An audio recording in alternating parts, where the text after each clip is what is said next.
Good day, everybody. It is Kristy from Okketoh. So today is Wednesday, which is Ch-Waffle day around here. And today's Ch-Waffle is going to be a caramel apple pie Ch-Waffle.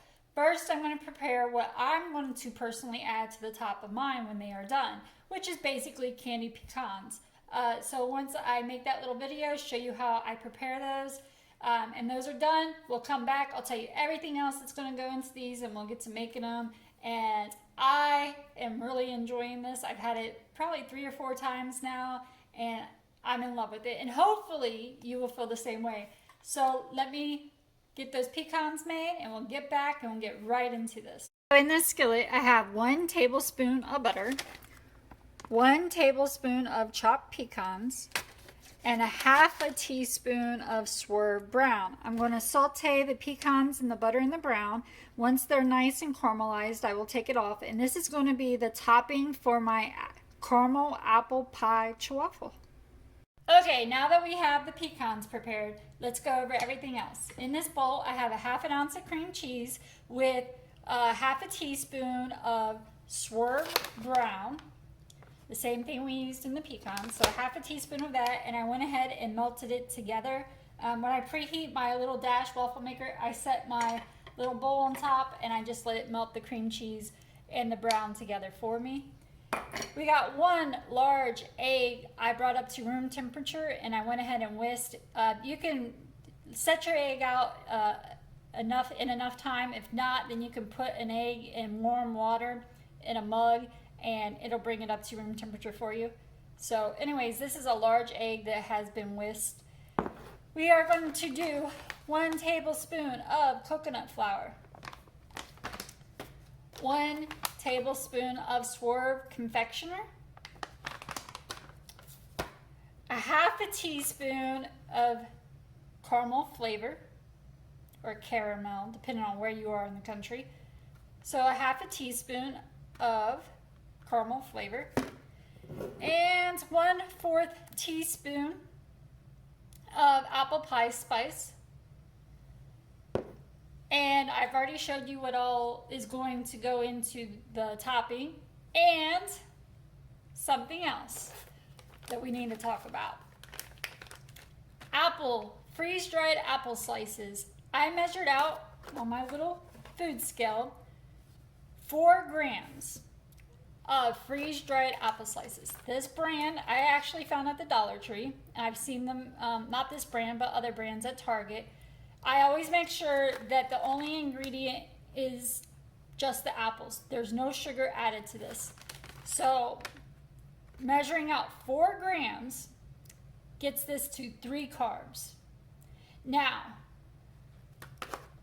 I'm coming up with 4.5 grams total for both of the Ch-Waffles.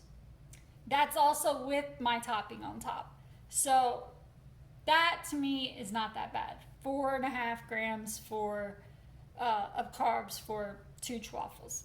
That's what I'm coming up with. If you use all the ingredients just like I used, I actually believe everybody should calculate their own macros. That's why I kind of don't like to do that for people. Because if you use a different brand, you're going to come up with a different number than I am.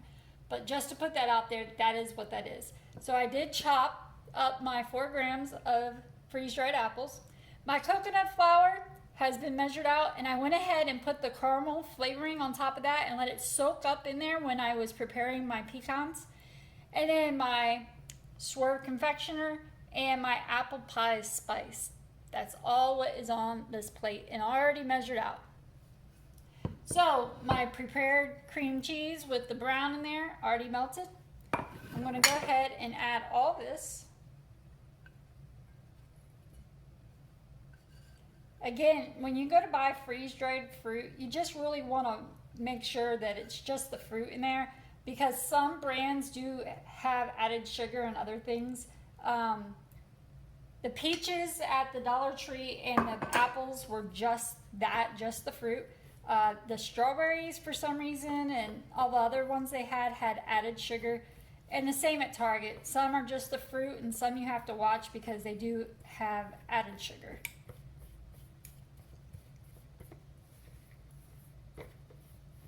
So I'm just blending all this before I add the egg. This is what it looks like. Now we're going to go ahead and add in the egg that has been whisked and brought up to room temperature.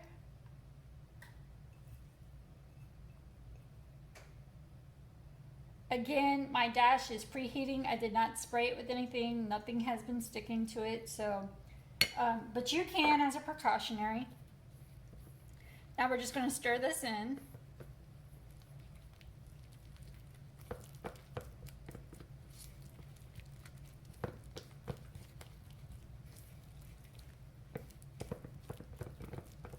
You don't really need to over stir this one.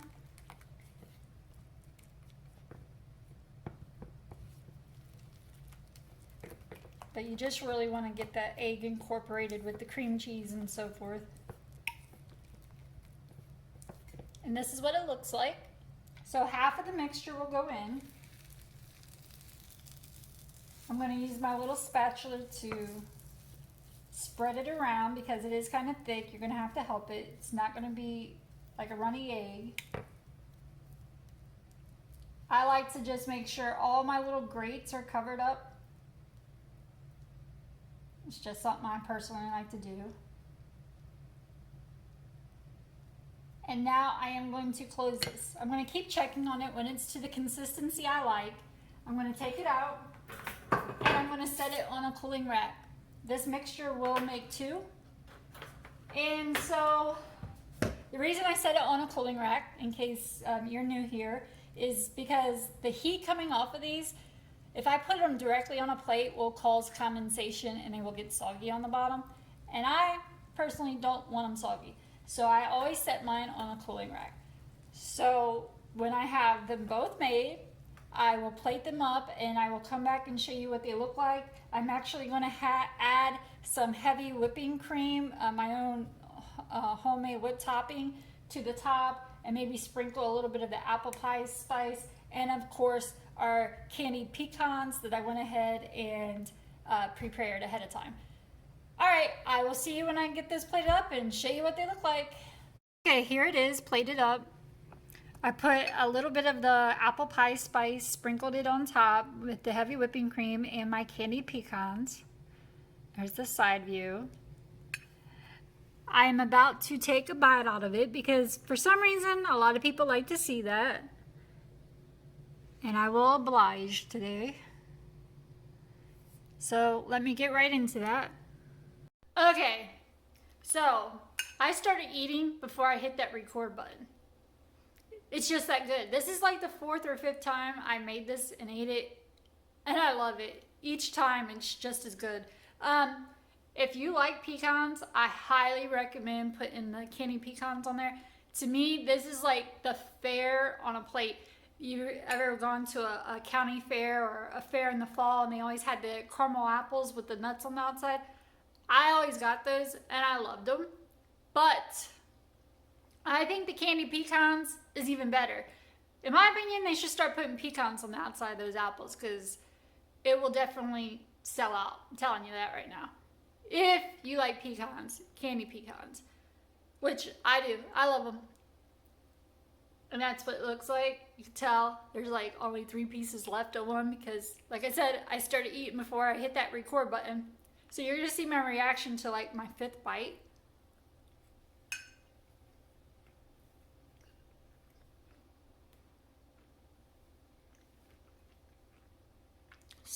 So good. I love it. I hope you like it when you try it. I never upload a video where I don't like the Ch-Waffle, but this one I love the Ch-Waffle. Just like I do the Monte Cristo, I love the Monte Cristo one. There's a lot of them I love actually. Several I like and I really enjoy, but this one I could probably eat every day if I allowed myself. So there's that. Well, thank you for watching Ch-Waffle Wednesday. Next Wednesday will be another Ch-Waffle, of course. I don't know yet what kind it will be, but I'm sure it will be good. If you see it, that means it's at least good. Hopefully it'll be like this level where I love it. Thank you. Have a great day. See you next time. Bye.